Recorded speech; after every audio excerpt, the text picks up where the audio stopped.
Bendiciones, mis hermanos. En esta oportunidad vamos a hablar de la palabra del Señor en el libro de Juan, y esto está enmarcado en la lección número 12 de este programa Conociendo la Verdad.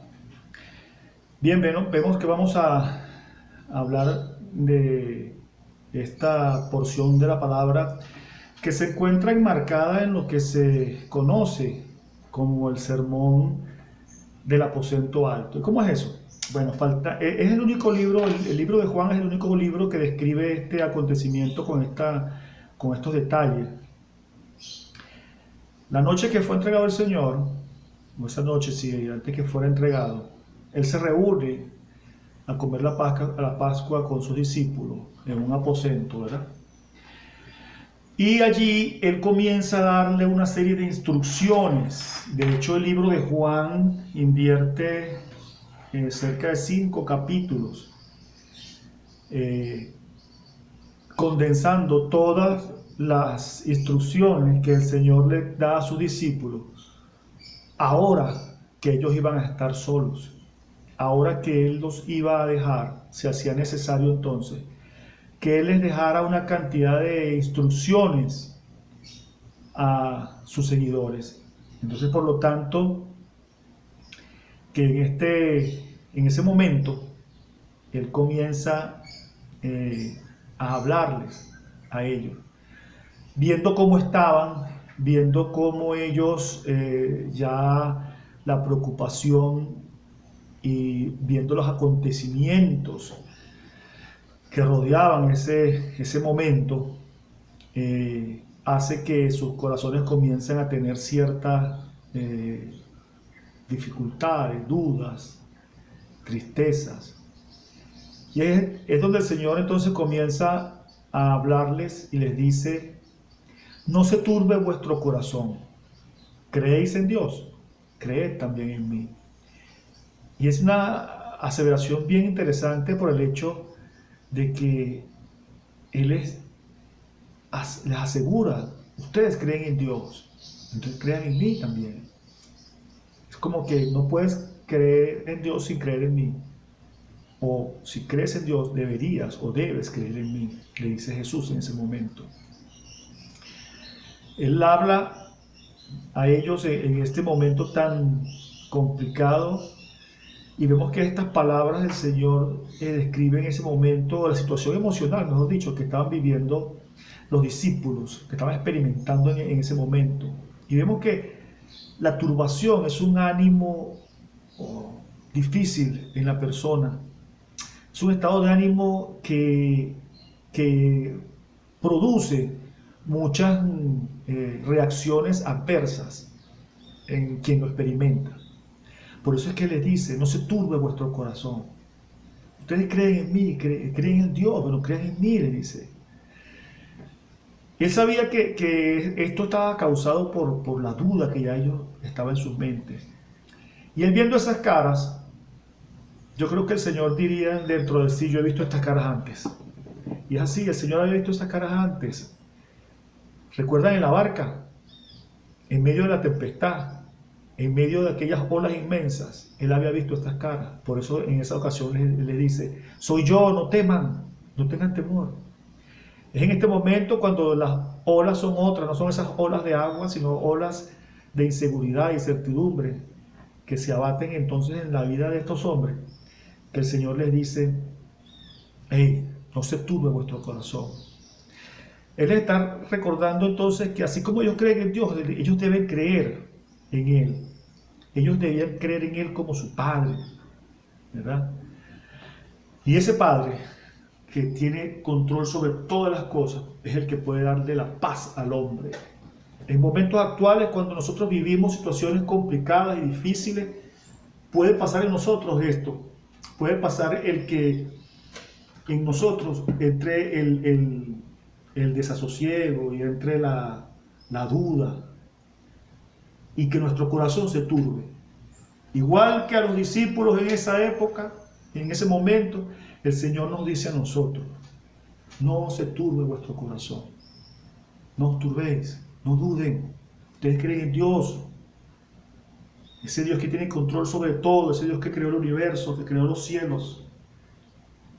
Por eso es que la palabra dice, los cielos cuentan la gloria de Dios. ¿Por qué? Porque Dios pronunció con su palabra y los cielos fueron hechos. ¿Qué quiere decir? Que esos cielos que nosotros vemos son la palabra de Dios hecha cielo. Y por tanto están allí. Esa es la palabra de Dios, esa seguridad. Así como nosotros vemos el cielo, debemos tener la seguridad de que en ese Dios que creemos no nos dejará, no nos abandonará en ningún momento y por lo tanto nuestro corazón no debe turbarse. Él les dice, él les sigue diciendo en ese momento, yo me voy, pero vuelvo. O sea, yo me voy, pero regreso. Él sabía que él tenía que partir, ese era el plan. Él tenía que ser entregado a las autoridades, ser muerto en una cruz, resucitar y sobre todo ascender a los cielos, a la diestra del Padre. Y eso era lo que turbaba más a los discípulos, porque ellos no habían entendido cómo era el asunto y por eso entonces ellos pensaban que al irse todo acabaría. Entonces él le dice en ese momento, ¿verdad? Capítulo 14, versículos 2 y 3. En la casa de mi Padre muchas moradas hay. Si así no fuera, yo os lo hubiera dicho. Voy pues a preparar lugar para vosotros. Y si me fuere y os prepararé lugar, vendré otra vez y os tomaré a mí mismo para que donde yo estoy, vosotros también estéis. Fíjese, ¿de cuál casa él estaba hablando?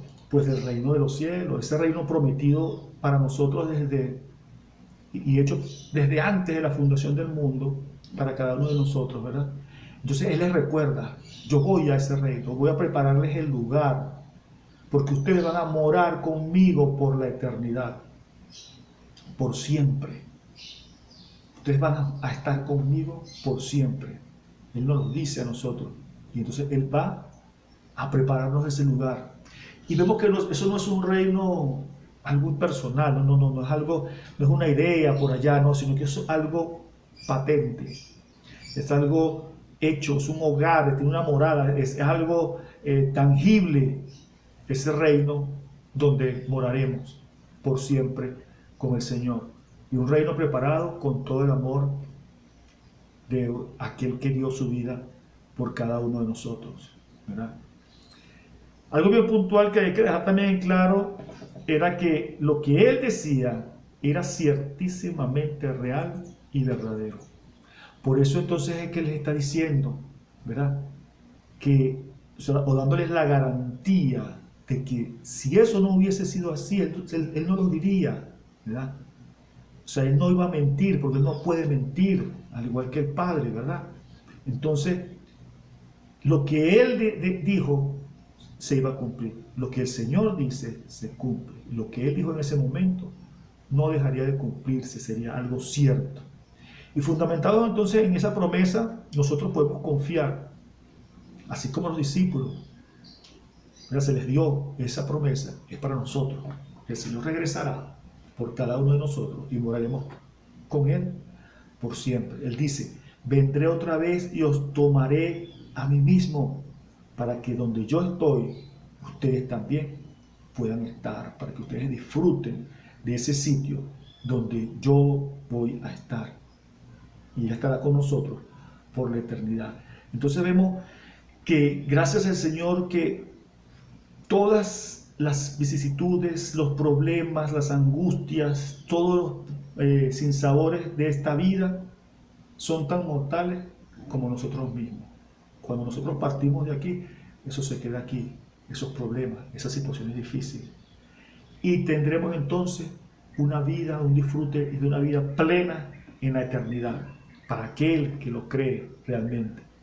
Y eso es una cosa importantísima, que nosotros podamos internalizar y creer firmemente, porque ese gozo y esa esperanza que nos da esa salvación y ese reinado por siempre, por la eternidad, es lo que nos hace transitar acá en la vida sin sobresaltos, que nos hace transitar en esta vida sin angustias, sin estrés, sin ansiedad, porque sabemos que estas cosas son pasajeras, todos los problemas que podamos tener, todas esas dificultades, como dije anteriormente, gracias a Dios son tan mortales como nosotros, duran hasta que estamos aquí y después una vida plena por la eternidad, pero eso hay que creerlo. Quien no lo cree y quien no puede aceptar en su mente eso, lógicamente vivirá angustiado, triste, apesadumbrado, turbado, como estaban los apóstoles en ese momento, los discípulos en ese momento. Había duda en su corazón, ¿por qué? Porque ellos no veían más allá, ellos no esperaban lo que iba a suceder, aunque el Señor se los había dicho. ¿Recuerdan cuando el Señor es crucificado y Él va, antes de que se le aparezca a los discípulos, vemos a los discípulos pescando de nuevo y vamos a pescar, como que, bueno, todo pasó, era un sueño, y no, Jesús aparece con ellos y les da la gran comisión y asciende luego. Luego los discípulos realmente entendieron todo esto cuando el Espíritu Santo vino en Pentecostés y le alumbró ese conocimiento. Pero hasta ese momento ellos estuvieron esperando algo humano, algo acá en esta tierra, algo pasajero y no algo eterno, como la esperanza bienaventurada que cada uno de nosotros tenemos y que debe tener, hermano. Si usted cree en el Señor, su corazón debe estar inflado de esperanza y de confianza en Él, en el Señor, que Él nos ama y nos tiene preparado un lugar para cada uno de nosotros y ha dicho, vendré otra vez y os tomaré a mí mismo para que donde yo estoy, vosotros también estéis. Moraremos con Él por siempre y por la eternidad. En ese momento tan fuerte que ellos estaban pasando y viviendo en ese momento, entonces salen las palabras de Tomás. Tomás diciéndole, Señor, no sabemos a dónde vas, porque el Señor les dice, y sabéis a dónde voy, y ustedes saben el camino. Y Jesús le dice, Señor, ¿cómo pues podemos saber el camino? Jesús le dijo, yo soy el camino, y la verdad, y la vida. Nadie viene al Padre, sino por mí. Oiga, qué tremendo eso que le dice el Señor a Tomás, por si acaso tenía alguna duda, ¿verdad? Él viene a hacerle una afirmación, pero completa. Él les dice, o sea, porque ¿qué estaba enseñándole Jesús desde siempre? Siempre estaba enseñándole el camino. ¿El camino a dónde? El camino del Padre, el camino al reino, el camino de la vida. Ese camino que era difícil, angosto, pero que llevaba a la puerta angosta, que llevaba a la salvación. Eso es lo que el Señor les había estado enseñando. Incluso sus enemigos lo reconocían. Fíjense que en Lucas 20, el 21 dice que ellos se le acercaron, unos enemigos, unos espías, y le dijeron, Maestro, sabemos que dices y enseñas rectamente y que no haces acepción de personas, sino que enseñas el camino de Dios con verdad. Imagínense, los mismos enemigos reconocían que Él enseñaba el camino rectamente como era. Y Tomás entonces le dice que no conoce el camino. Imagínense, qué decepción para el maestro. Pero era el momento tan difícil que ellos estaban viviendo, que los hacía dudar. Es por eso entonces que Él le dice, yo soy el camino. Y también por si se te quedan dudas, soy la verdad. Y si te hace falta algo más, la vida. O sea, ¿qué más quieres?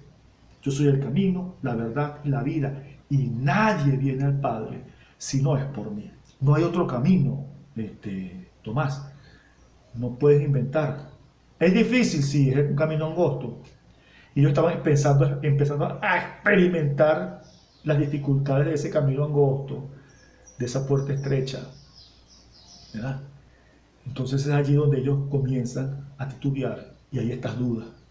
Jesús le afirma esto y le dice, y sabéis, y antes de eso él les había dicho, recordemos, ¿verdad? Y sabéis a dónde voy y saben el camino. Él les tiene que recordar de esa forma tan fuerte y tan tajante de decirles, yo soy el camino y la verdad y la vida. Y bueno, Él ya les había explicado, Él les había dicho todo ese propósito y todo lo que Él tenía que pasar y todo lo que tenía que acontecer. Él les había contado, ¿verdad? Él les había explicado. Ellos sabían cuál era el camino. No había otra opción, no había otro camino, no había un plan B, era un solo plan y eso tenía que cumplirse a cabalidad. Entonces, Jesús también le dice, miren, yo soy el camino, la verdad y la vida, les dice él, ¿verdad? Y él les dice que ellos, así como conocían al Padre, lo conocían a él, o mejor dicho, también como lo conocían a él, conocían al Padre. ¿Por qué? Porque él y el Padre siempre eran uno, eran una unidad. Entonces Felipe sale y les dice, Señor, muéstranos al Padre y nos basta. O sea, como que muéstranos al Padre y estamos conformes y creeremos. Entonces Jesús le dice, el que me ha visto a mí, ha visto al Padre. ¿Cómo puedes decir tú entonces, muéstranos al Padre, Felipe? ¿No crees que yo soy en el Padre y el Padre en mí? Las palabras que yo os hablo, no las hablo por mi propia cuenta, sino que el Padre que mora en mí, Él hace las obras. Creedme que yo soy en el Padre y el Padre en mí. De otra manera, creedme por las mismas obras. Entonces, fíjense, Él les dice que aunque sea por las obras que Él hizo, crean. Estaban en un momento tan complicado, tan difícil para ellos, que no veían más allá de la presencia de Jesús allí y del problema en que estaban o de la situación en que estaban, en que ellos pensaban que se avecinaba y que era una realidad, se avecinaba. Y parecía que, parece ser que estos 3 años con el Señor no habían sido suficientes para que estos discípulos desarrollaran un conocimiento pleno de Jesús. En realidad no lo desarrollaron. Él mismo le dice, tanto tiempo estoy con ustedes y no me conocen, ¿verdad? Y fíjense que si me conocen a mí, conocen al Padre, le dice él, porque yo y el Padre somos uno. Pero ellos no lo habían visto. Ellos quizás en su pensamiento, y recuerden lo que hemos hablado anteriormente, acerca de que ellos esperaban un reino, era totalmente humano, pensaban, en su mente estaba eso, y ellos veían todas las cosas que pasaban con Jesús, y todo lo que él enseñaba, y lo veían desde esa visión, desde ese punto de vista, de esa realidad que ellos tenían o que esperaban que fuera un reino en la tierra. Y Jesús fue claro, o sea, Jesús todo lo que él hacía era por la acción del Padre, ¿verdad? Y ellos no podían apreciar esta situación. Ahora viene otra pregunta. Jesús les pregunta, ¿no crees que yo soy en el Padre y el Padre en mí? Él con esta pregunta los pone a pensar, pues, porque hasta ahora todo lo que él había demostrado, él mismo les había dicho y él mismo les había testificado que todo lo hacía cumpliendo la voluntad de su Padre, que él había venido a cumplir la voluntad de su Padre. Ahora, fíjense cómo es que estos hombres en este momento están diciendo esto y negando prácticamente esto. ¿Y ustedes no recuerdan acaso cuando cuando el Señor le dijo, ¿ustedes qué dicen quién soy? ¡Ay, tú eres el Cristo, el Hijo del Dios viviente! Todos ellos estuvieron de acuerdo en que Él era el Cristo, el Mesías, el enviado, Hijo del Padre. Ahora bien, cuando estos hombres hicieron esta declaración tan extraordinaria, estaban como se dice, en la cúspide de la ola. Ellos andaban experimentando con Jesús una serie de milagros, de señales, prodigios. Y ellos andaban, como se dice, en el top, experimentando todo aquello. Y hacen esa declaración tan tremenda. Ahora, ¿qué pasa en ese momento?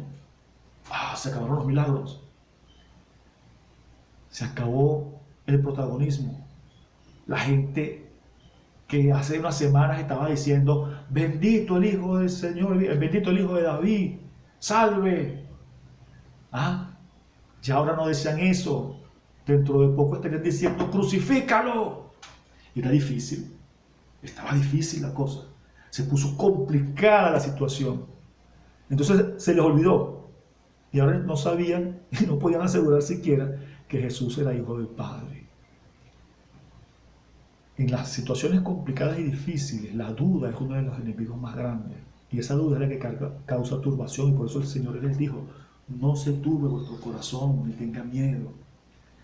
Cuando tenemos nosotros en estas épocas tan difíciles que nos ha tocado vivir, gracias al Señor por ello, y debemos dar gracias porque esa es la voluntad del Padre, ¿verdad? Nosotros debemos vivir confiados totalmente en el Señor. Debemos vivir plenamente convencidos de que estamos sobre la roca que es Cristo, ¿ok? Y que Él nos acompañará a transitar este valle con todo éxito. Él estará con nosotros en todo momento. Cualquiera sea nuestra situación, incluso una situación que humanamente nosotros podemos pensar que es negativa, contamos con la presencia y el acompañamiento del Señor que nos ayuda a transitar por esa senda. Entonces, vemos que los discípulos en ese momento difícil pareciera que el switch de la fe se bajó, pero no. El Señor les asegura allí que va a estar con ellos. Igualmente nosotros en estos momentos que podamos estar pasando por cualquier situación difícil, debemos confiar y estar plenamente convencidos del acompañamiento del Señor en todo momento. Esa es la fortaleza que tiene cada cristiano. Esa es la fortaleza que usted tiene, hermano. Y en la palabra de Él podemos descansar. Y Él nos habla todos los días en su palabra. Y en su palabra conseguimos la guía para transitar por el momento difícil.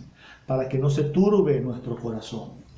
Y fíjense, Jesús fue tan vehemente en insistir la relación de Él con el Padre, porque lo delicado de la duda de estos hombres era, separando al Padre de Jesús, Jesús era cualquier mortal. Y esto es grave, y esto es muy grave, o era muy grave, porque iba a ser como pensaba aquel joven rico, que le dijo maestro bueno, no le dijo Señor, no le dijo como le dijo Bartimeo, Jesús, hijo de David, Señor, no, sino que le dijo maestro bueno, cualquiera. Eso era lo que podía haber pasado, o desligando esa realidad de que el Padre y el Hijo eran uno. Entonces, el Señor les ratifica, las palabras que yo hablo, no las hablo por mi propia cuenta, sino que el Padre que mora en mí, Él hace las obras.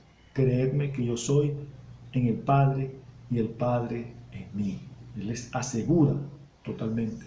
Y apela a aquellas obras. Él les dice, de otra manera, creedme por las obras. Porque ellos en aquel momento pudieron decir, Cristo, tú eres el Cristo, el Hijo del Dios viviente. Porque estaban viendo esas obras maravillosas. Él dice, recuerden esas obras. Recuerden esas cosas que yo hice. Yo no voy a estar haciendo todo eso cada vez para que ustedes se acuerden. No, ya las hice. Crean. Por esas obras por lo menos crean. Y eso pasó también mucho con el pueblo de Israel. El pueblo de Israel, Dios hacía una obra extraordinaria de liberación y una manifestación extraordinaria de su poder. Y al rato, volteando a la vuelta de la esquina, ya estaban ellos negándole o quejándose. Y nosotros no somos diferentes, hermano. Quiere el Señor que en nosotros crezca cada día la fe y la confianza en el Señor. Por eso el Señor dice, bienaventurado aquellos que sin ver creyeron. Nosotros hemos creído sin ver. Nosotros somos bienaventurados. Pero que esa fe se mantenga y crezca y que nuestra confianza en la palabra del Señor, confiando que eso es la verdad pura, esa dirección de Dios para nosotros está en la palabra. Y ese fundamento debe crecer cada día en nuestros corazones para tener una fe firme y un corazón confiado, donde la turbación no entre, donde el temor no entre a pesar de las olas que puedan levantarse. Nosotros podemos mantenernos firmes en la fe, creyendo en ese Dios, creyendo en su provisión, así no la veamos, creyendo en su cobertura, en su protección, así se levanten miles de cosas contra nosotros, confiando que Él fue a preparar un lugar para cada uno de nosotros y que esa morada en los cielos y ese tiempo en los cielos que va a ser eterno es nuestra meta. Hacia allá vamos. que lo que tenemos acá y lo que podemos gozar acá es nada comparado a esa gloria que se ha de manifestar en nuestras vidas. Por eso, esa gloria, ese futuro es el que debe ser la inspiración y el motivo de nuestra felicidad, de nuestro gozo, y poder decir con el profeta que nos gozamos en el Señor a pesar de que falten todas las cosas. Que a pesar de que todas estas cosas falten, digamos como Habacuc, me contento, me alegro en esa salvación, en Dios, en el Dios de mi salvación. Que eso sea, hermano, esa fundamentación en que nuestro Dios no nos deja, y la creencia que tenemos en Él, y que su palabra es la verdad, y que nos alimenta y nos sustenta, sea ese basamento con el que podamos transitar todos nuestros días acá en esta tierra, esperando ese día hermoso en que podemos morar por siempre con el Señor. Dios me los guarde, el Señor me los bendiga, y nos vemos en la lección número 13.